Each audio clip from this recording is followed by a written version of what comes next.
അവിടെ അവിടെ നിന്ന് പറയട്ടെ.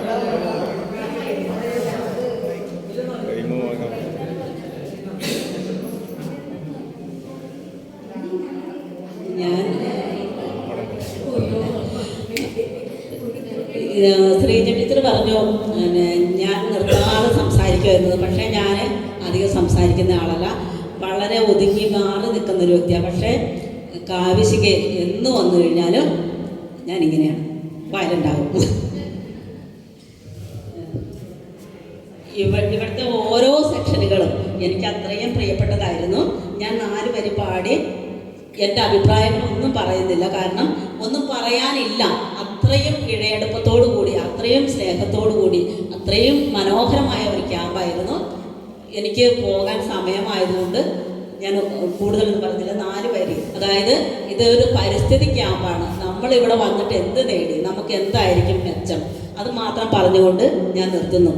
മിഴികൾ തുറന്നു നാം കാണുകയില്ലെങ്കിൽ, കാതുകൾ കൂർപ്പിച്ചു കേൾക്കുകയില്ലെങ്കിൽ, നിറമില്ല മണമില്ല പൂക്കൾ വിരിയും, കരിനീല നിറമുള്ള പുഴകൾ പിറക്കും, വെയിൽ ചാഞ്ഞു ചാര നിറമായി ജ്വലിക്കും, മഴ പോകും മരതക പട്ടുമായും, കടൽ മൂടി കരമാറും കാറ്റും നിലയ്ക്കും.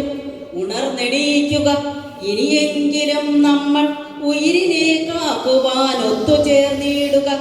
ഇനിയും വസന്തങ്ങൾ പൂത്തുലഞ്ഞിടണം, ഇനിയും വർഷങ്ങൾ പെയ്തു നിറയണം.